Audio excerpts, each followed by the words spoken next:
என் நகரத்தில் உள்ள ஒரு பிரபல நிறுவனத்தின் உரிமையாளர் தனது மகளின் பிறந்த நாளை முன்னிட்டு அனைத்து ஊழியர்களுக்கும் விருந்துக்கு அழைப்பு விடுத்தார்.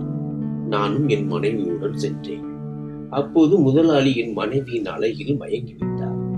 அவளை பற்றி நினைத்து கொண்டே அமைதியற்றவராக இருந்தார். அடுத்த நாள் அவர் என்னை அலுவலகத்திற்கு அழைத்து ஒரு முன்மொழிவை வைத்தார். என் மனைவியை 4 இரவுகள் அவருடன் இருக்க அனுமதித்தால் எனக்கு ஒரு பங்களா மற்றும் 2 புதிய கார்களை கொடுத்து என் வாழ்க்கையை மாற்றி விடுவார். இல்லையெனில் என் மீது பொய் குற்றச்சாட்டுகளை சுமத்தி என்னை சிறையில் தள்ளி விடுவார். நான் வீட்டிற்கு வந்து இந்த பிரச்சனையை பற்றி என் மனைவியிடம் பேசினேன். அவள் நான் போவதற்கு தயாராக இருக்கிறேன் என்றாள். ஆனால் எனக்கு ஒரு நிபந்தனை உண்டு. நான் சிம்ரனின் கையை உறுதியாக பிடித்துக் கொண்டு விருந்தில் நுழைந்தேன். அவள் எப்போதும் போல இன்றும் அமைதியாக இருந்தாள். திரைக்குள் மறைந்திருந்தாள். ஆனால் அவள் கண்களில் ஒரு விசித்திரமான பிரகாசம் இருந்தது. அந்த பிரகாசம் எப்போதும் எனக்கு அமைதியை தரும். ஆனால் இன்று ஏன் ஒரு பதட்டத்தின் காரணமாக இருந்தது என்று தெரியவில்லை. அந்த ஹாலில் எல்லா இடங்களிலும் மின்விளக்குகள் பிரகாசித்தன. மென்மையான இசை மற்றும் பிரகாசமான முகங்கள் இருந்தன. ஆனால் என் மனம் வேறு எங்கோ சிக்கி இருந்தது. என் அலுவலகத்தின் சூழல் முறைப்படியாகவும் தொழில்முறை சார்ந்ததாகவும் இருந்தது. ஆனால் இன்றிரவு ஏதோ வித்தியாசமாக இருந்தது. இந்த விருந்து நிறுவனத்தின் உரிமையாளர் மோகன் சார் மகளின் பிறந்த நாள் நிகழ்வுக்காக ஏற்பாடு செய்யப்பட்டிருந்தது. எல்லோரும் தங்கள் மனைவிகள் மற்றும் குழந்தைகளுடன் வந்திருந்தனர். நாங்கள் அனைவரும் ஒரு அரச சபையில் இருப்பது போல் எனக்கு தோன்றியது.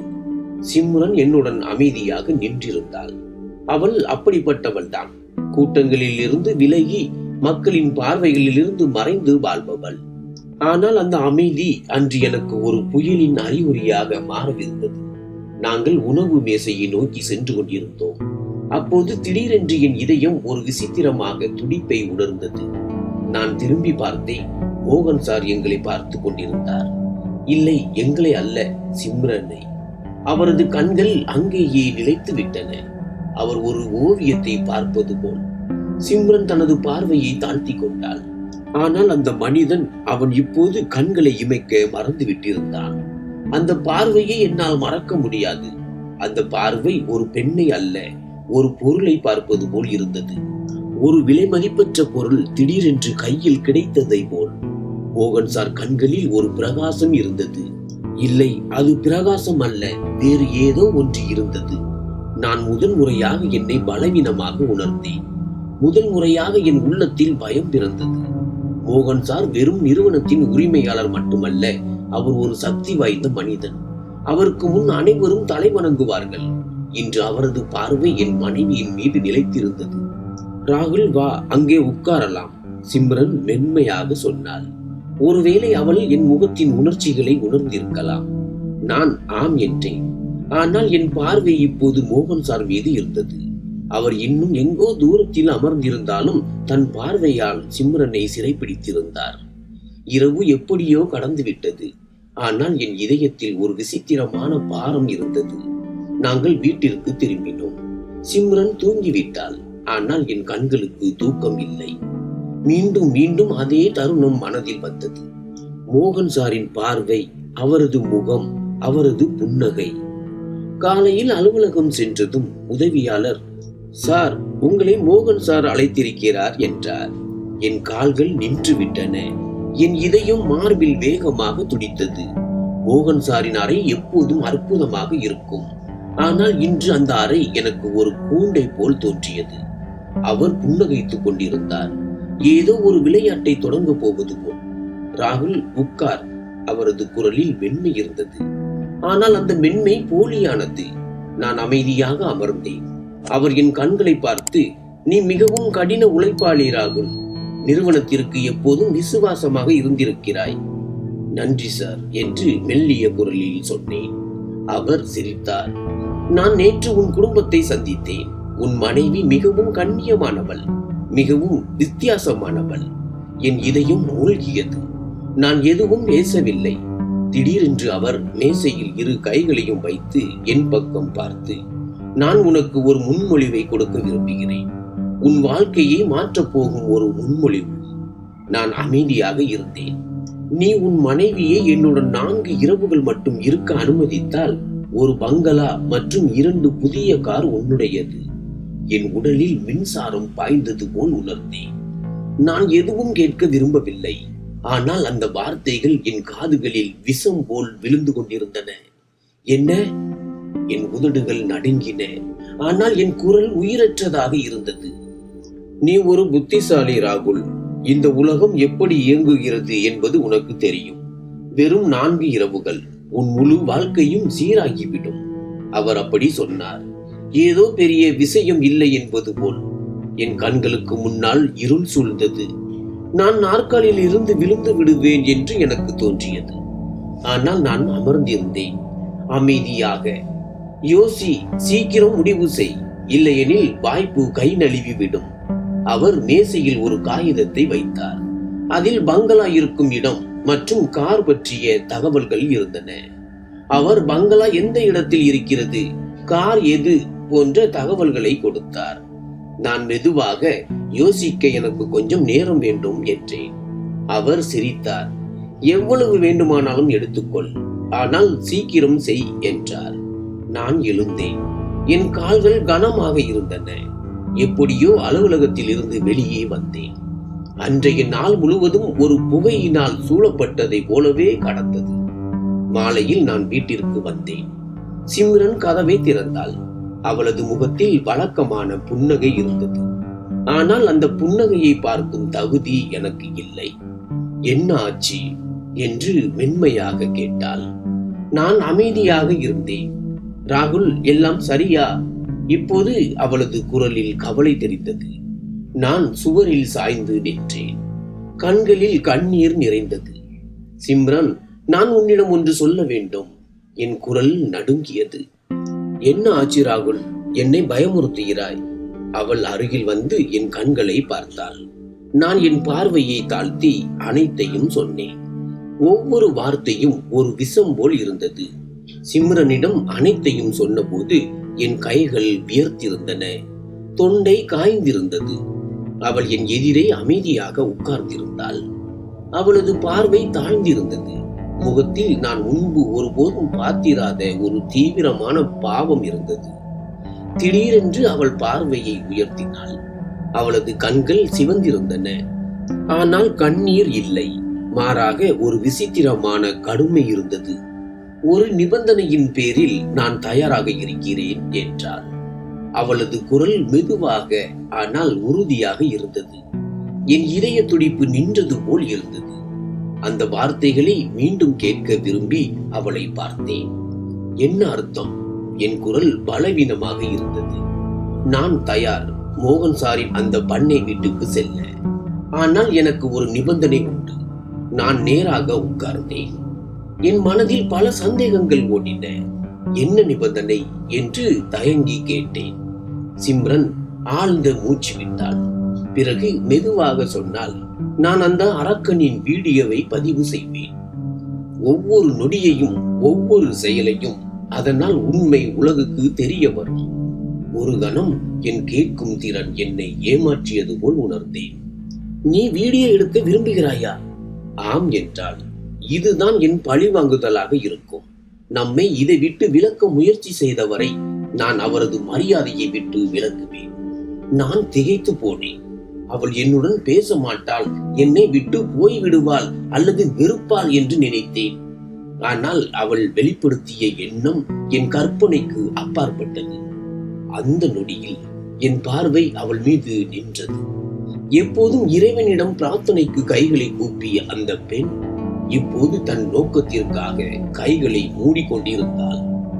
ஒவ்வொரு சண்டையையும் தவிர்த்து வந்த அந்த பெண் இப்போது களத்தில் இறங்க தயாராக இருந்தாள். ஆனால் இது மிகவும் ஆபத்தானது என்றேன். சிம்ரன், மோகன் சாதாரண மனிதன் அல்ல. அவனிடம் பணம், அதிகாரம், செல்வாக்கு அனைத்தும் உள்ளன. அவன் நமக்கு ஏதாவது தீங்கு செய்தால் நாம் ஏற்கனவே இழப்பில் இருக்கிறோம். ராகுல், உனக்கு புரியவில்லை. அவன் நம்மை மிரட்டி விட்டான். அவனது மிரட்டலுக்கு நாம் அடிபணிந்தால் அவன் இன்னும் மேலே போவான். யாராவது ஒருவர் எழுந்து நிற்க வேண்டும். அது நான் தான்.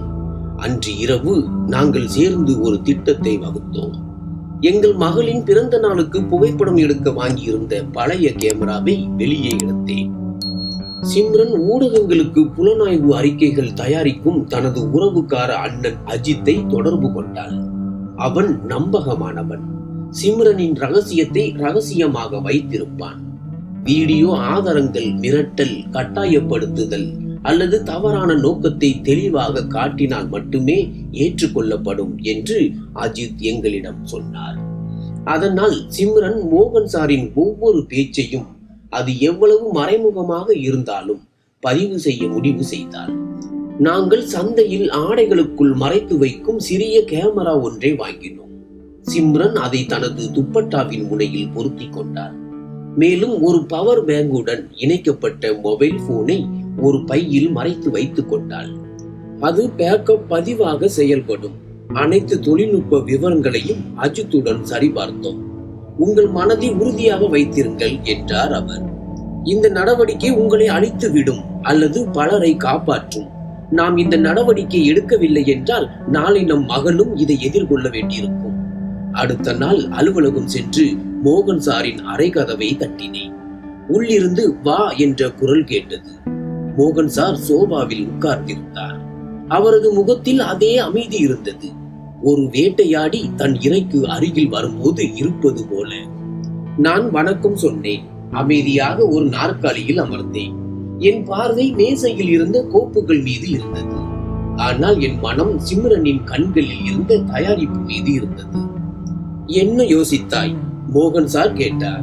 நான் என் தலையை தாழ்த்தி மெதுவாக சொன்னேன், நாங்கள் தயார். ஒரு கணம் அமைதி நிலவியது. பிறகு அவர் சத்தமாக சிரித்தார். எனக்கு தெரியும் ராகுல், நீ புத்திசாலி. நீ மிக புத்திசாலித்தனமான முடிவை எடுத்திருக்கிறாய். அவர் எழுந்து ஒரு அலமாரியை திறந்து ஒரு பையை எடுத்து என் பக்கம் நீட்டி, இதை எடுத்துக்கொள். இதில் பண்ணை வீட்டின் முகவரி உள்ளது. இன்று இரவு 10 மணிக்கு எல்லாம் தயாராக இருக்கும். நீ கவலைப்படாதே. உன் மனைவிக்கு எந்த தொந்தரவும் இருக்காது. நான் அந்த பையை கையில் எடுத்துக்கொண்டேன். திறக்காமல் அமைதியாக தலையசைத்தேன். உள்ளே ஏதோ ஒன்று உடைந்து போவது போல் இருந்தது. ஆனால் என் முகத்தில் ஒரு செயற்கையான பாவம் வைத்திருந்தேன். ராகுல், உனது வாழ்க்கை எவ்வளவு மாறப்போகிறது என்று உனக்கு தெரியாது. ஒரு பங்களா, 2 கார், நீ கனவில் கூட நினைக்காத அனைத்தும். அவர் என் தோளில் கையை போட்டு ஒரு தாராளமான எஜமானை போல பேசினார். நான் என் பார்வையை அவரது முகத்தில் இருந்து அகற்றி எழுந்து நின்றேன். நன்றி சார். மேலும் ராகுல், அவர் நிறுத்தினார். யாரிடமும் எதுவும் சொல்லாதே. இந்த விஷயம் நமக்குள் மட்டுமே இருக்கட்டும். சரி சார். அலுவலகத்தில் இருந்து வெளியே வந்ததும் சிம்ரனுக்கு ஒரு செய்தி அனுப்பினேன். வேலை முடிந்தது. அவர் இன்று இரவு தயார். சிம்ரன் உடனடியாக பதிலளித்தாள். எல்லாம் பதிவு செய்ய தயார். பேட்டரியும் சார்ஜாக உள்ளது என்றாள். இரவு 10 மணிக்கு முழு இருட்டாகி இருந்தது. நான் சிம்ரனை ஃபார்ம் ஹவுஸுக்கு அருகில் விட்டுவிட்டு வீட்டுக்கு திரும்பியிருந்தேன். ஆனால் என் இதயம் அங்கேயே எங்கோ சிக்கி இருந்தது. வீட்டின் அறையின் சுவர்கள் மேலும் குறுகியதாக தோன்றின. கடிகாரத்தின் முட்கள் மெதுவாக நகர்ந்தன. ஒவ்வொரு சத்தமும் ஆபத்துக்கான மணி ஓசையாக ஒலித்தது. நான் விளக்கை அணைத்து விட்டேன். மொபைலின் மினுமினுக்கும் திரை மட்டுமே இருந்தது. அதில் அஜித்திடமிருந்து வீடியோவின் நேரடி ஒளிபரப்பு வந்து கொண்டிருந்தது. ஒளி முடக்கப்பட்டு இருந்தது. ஆனால் காட்சிகள் எல்லாவற்றையும் வெளிப்படுத்தின. சிம்ரன் ஃபார்ம் ஹவுஸுக்குள் நுழைந்து விட்டாள். அவளது முகம் கேமராவில் தெளிவாக தெரிந்தது. துப்பட்டாவின் ஓரத்தில் பொருத்தப்பட்ட கேமரா ஒவ்வொரு மூலையையும் படம் பிடித்தது. மோகன் சாரின் முகத்தில் அதே திமிரான அமைதி இருந்தது. அதே கெட்டு போன பணக்காரனின் தன்னம்பிக்கை. அவனது அடிகள் சிம்ரனை நோக்கி நகர்ந்தன. நான் இதையெல்லாம் பார்த்து வியர்வையில் மூழ்கிவிட்டேன். நான் என் மனதுக்குள் சிம்ரனுக்காக பிரார்த்தனை செய்தேன். கண்களை மூடி அவளை பாதுகாப்பாக வைத்திரு என்று இறைவனிடம் கேட்டேன். பிறகு அஜித்திடம் இருந்து ஒரு செய்தி வந்தது.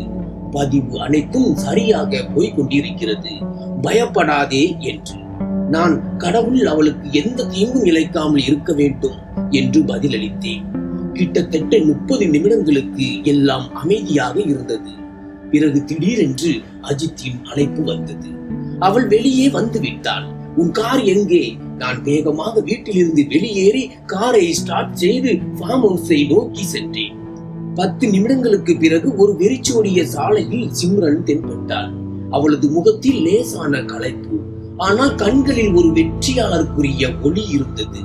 நான் காரை நிறுத்தினேன். அவள் அமைதியாக உள்ளே வந்து அமர்ந்து கொண்டாள். சில கணங்கள் நாங்கள் இருவரும் ஒருவரை ஒருவர் பார்க்கவில்லை. பிறகு அவள் மெதுவாக அனைத்தும் பதிவாகிவிட்டது, அந்த அறை, அந்த அவமானம், அனைத்தும் என்று சொன்னாள்.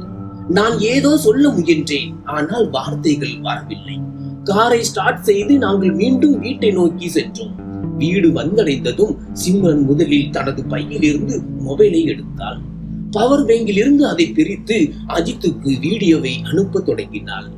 அஜித், வீடியோ தெளிவாக உள்ளது. மோகனின் முகமும் அவனது குரலும் தெளிவாக உள்ளது. சிம்ரன், நீ ஒரு நல்ல வேலையை செய்திருக்கிறாய் என்று கூறினான். நான் சிம்ரனுக்கு அருகில் அமர்ந்தேன். நீ சரியாக இருக்கிறாயா?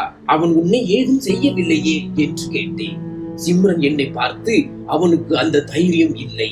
நான் அறைந்த போது அவனுக்குள் இருந்த சிங்கம் இறந்து விட்டது என்றார்.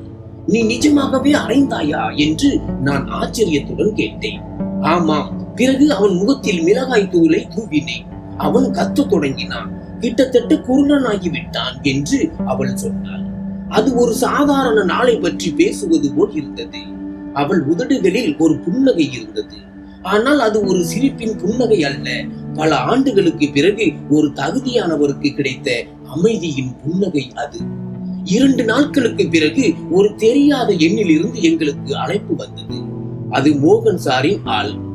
அவன், முதலாளி உனக்கு ஒரு விஷயம் புரிய வைக்க விரும்புகிறார். இந்த வீடியோ பார்க்கப்பட்டால் உன் மகளின் படிப்பு, உன் சகோதரனின் வேலை அனைத்தும் முடிந்துவிடும் என்று கூறினான். சிம்ரன் அந்த அழைப்பையும் பதிவு செய்தாள். நாங்கள் உடனடியாக அதை வழக்கறிஞரிடம் அனுப்பினோம்.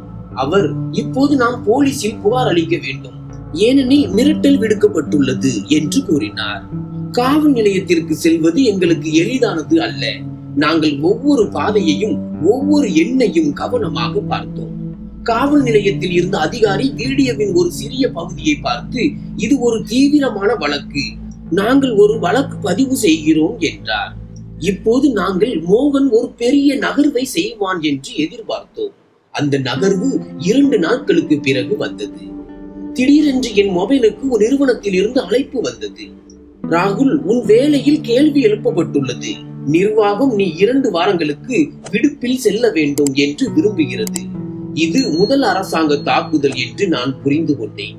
சரி, ஆனால் இதற்கும் ஒரு பதில் கிடைக்கும் என்று கூறினேன். சிம்ரன், இது அவனது பதற்றம் தான். அவன் என்ன செய்தாலும் நாம் தட்டிய கதவு இப்போது முழு சுவரையும் அசைத்துவிடும் என்று சொன்னாள். அந்த இரவு நாங்கள் அஜித்துடன் ஆலோசனை செய்து 2 விஷயங்களை செய்தோம். பத்திரிகையாளர்களுக்கு முழு வீடியோவையும் கொடுத்தோம். அதனால் நேரம் வரும்போது முழுமையாக புகார் அளிக்க முடியும். ஒரு வீடியோ வாக்குமூலத்தையும் பதிவு செய்தோம். அதில் சிம்ரன் முழு கதையையும் தெளிவாகவும் உண்மையாகவும் சொன்னாள். அதை நாங்கள் 5 வெவ்வேறு நபர்களுக்கு அனுப்பினோம். எங்களுக்கு ஏதேனும் நேர்ந்தால் இந்த வாக்குமூலம் தானாகவே வெளியிடப்படும். சிம்ரன் கடைசியாக, இப்போது இந்த போர் நமக்காக மட்டுமல்ல, அமைதியாக இருக்க கட்டாயப்படுத்தப்பட்ட அனைவருக்கும் என்று சொன்னாள்.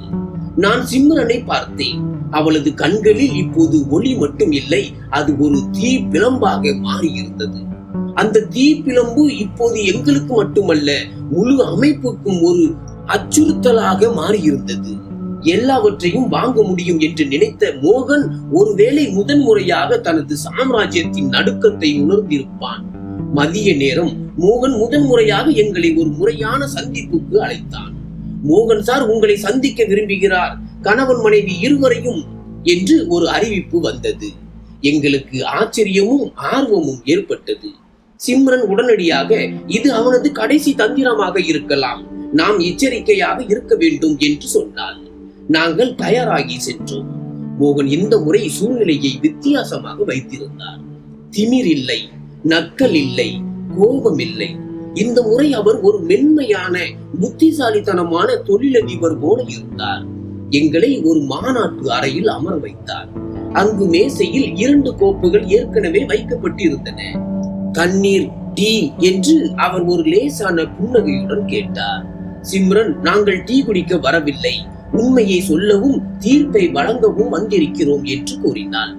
நான் சிம்ரனை பார்த்தேன். பிறகு மேசையில் இருந்த ஆவணங்களை பார்த்தேன். மோகன் கையை நீட்டினார். பார் ராகுல், சிம்ரன், நடந்தது தவறுதான் என்பதை நான் ஒப்புக்கொள்கிறேன். ஆனால் இப்போது நாம் சேர்ந்து ஒரு தீர்வை கண்டுபிடிக்க வேண்டும் என்றார். தீர்வா என்று நான் முதன்முறையாக வாயை திறந்தேன். ஆம், ஒரு சமரசம். நீங்கள் இந்த வீடியோவை அழித்து விடுங்கள். நான் உங்களுக்கு பதவி உயர்வு தருகிறேன். ராகுல், நீ இந்த நிறுவனத்தின் துணை இயக்குநராகி விடுவாய். ஒரு குடியிருப்பு, ஒரு கார், ஆண்டு போனஸ். சிம்ரன், நீ ஒரு அறக்கட்டளையை நடத்தலாம். நான் அதற்கு நிதி அளிப்பேன் என்று சொன்னார். சிம்ரன் அமைதியாக கேட்டாள். பிறகு மெதுவாக, நீங்கள் நீதிக்காக பேரம் பேச விரும்புகிறீர்கள். உங்கள் அட்டூழியம் கோப்புகளில் புதைக்கப்பட வேண்டும் என்று விரும்புகிறீர்கள், அப்படித்தானே என்று கேட்டாள். இல்லை இல்லை, இது ஒரு புதிய தொடக்கமாக இருக்கலாம். நீங்கள் வெற்றி பெற்று விட்டீர்கள், நான் ஒப்புக்கொள்கிறேன். ஆனால் எல்லாவற்றையும் அழித்துவிட்டு என்ன கிடைக்கும் என்று அவர் சொன்னார். நான் ஒரு கணம் தயங்கினேன். பல விஷயங்கள் என் மனதில் தோன்றின. பணவீக்கம், மகளின் பள்ளி கட்டணம், சிறிய வீடு, அம்மாவுக்கு மருந்து வாங்க பணம் இல்லாத நாட்கள். நான் தடுமாற தொடங்கினேன். மோகன் சாரின் வார்த்தைகள் இதயத்தில் குத்தின. ஆனால் அதே நேரத்தில் வேறு ஒரு உலகின் வசதியின் வாக்குறுதியையும் அளித்தன. நான் மெதுவாக, ஒருவேளை நமக்கு ஒரு வாய்ப்பு கிடைக்கிறது என்று சொன்னேன். சிம்ரன் என் கையை பலமாக பிடித்தாள். அவளது விரல்களின் பிடியில் இருந்த வலிமை என் இதயத்தின் சலனத்தை நீக்கியது. நமக்கு நீதி வேண்டும் ராகுல், சமரசம் வேண்டாம். நம்மை விற்க அல்ல, நமது மனசாட்சியை உயிருடன் வைத்திருக்கத்தான் இந்த பயணத்தை தொடங்கினோம் என்று சொன்னாள். நான் அவளது கண்களை பார்த்தேன். முதல் முறையாக எந்த தயக்கமும் இல்லாமல் ஒரு முடிவை எடுத்தேன். நான் காலத்தை விட முன்னோக்கி சிந்திக்கும் அந்த பெண்ணுடன் இருக்கிறேன். நான் மோகன் சாரை பார்த்து, உங்கள் முன்மொழிவை நாங்கள் ஏற்கவில்லை. நாங்கள் உண்மையை விட்டு விலக மாட்டோம் என்று சொன்னேன். மோகன் சாரின் புன்னகை மெதுவாக அவரது முகத்தில் இருந்து மறைந்தது. அவர் ஆழமாக சுவாசித்தார். கோப்புகளை மூடி மெதுவான குரலில், யோசித்துக் கொள்ளுங்கள். நீங்கள் இந்த வீடியோவை வெளியிட்டால் உலகம் உங்களுடன் நிற்காது. மக்கள் 2 நாட்கள் சத்தமிடுவார்கள். பிறகு எல்லாவற்றையும் மறந்து விடுவார்கள். ஆனால் உங்கள் வாழ்க்கை நிரந்தரமாக மாறிவிடும். ஒருவேளை அழிந்து போகலாம் என்று சொன்னார். சிம்ரன் குளிர்ந்த குரலில், நாங்கள் முடிவை முன்பே எடுத்து விட்டோம். இப்போது செயல்படுத்த மட்டுமே பாக்கி உள்ளது என்று கூறினார். நீங்கள் நாங்களும் மற்றவர்களைப் போல பயந்தவர்கள் என்று நினைக்கிறீர்களா என்று கேட்டாள். மோகன் சார் மேசையில் கை வைத்து அடித்தார். உங்கள் இருவரின் விளைவுகளுக்கும் நீங்களே பொறுப்பு என்று சொன்னார். நாங்கள் அமைதியாக எழுந்து வெளியே வந்தோம். நிறுவனத்தின் வழியில் பல கண்கள் எங்களை பின்தொடர்ந்தன. ஆனால் இந்த முறை நாங்கள் அதை பொருட்படுத்தவில்லை. வெளியே வந்ததும் நாங்கள் ஒருவரை ஒருவர் பார்த்து கொண்டோம். சிம்ரன் அவன் தோற்றுவிட்டான் என்பதை அவன் ஒப்புக்கொண்டான். இப்போது சட்டத்தின் கதவை தட்ட வேண்டும் என்று சொன்னான். அடுத்த நாள் நாங்கள் சட்ட வழக்கு பதிவு செய்வதற்காக அனைத்து நடவடிக்கைகளையும் எடுத்தோம். போலீஸ் விசாரணை தொடங்கியது. 2 நாட்களுக்குள் 3 பெண்கள் வெவ்வேறு காவல் நிலையங்களில் முதல் தகவல் அறிக்கையை பதிவு செய்தனர். அவர்களில் ஒருவர் மோனிகா.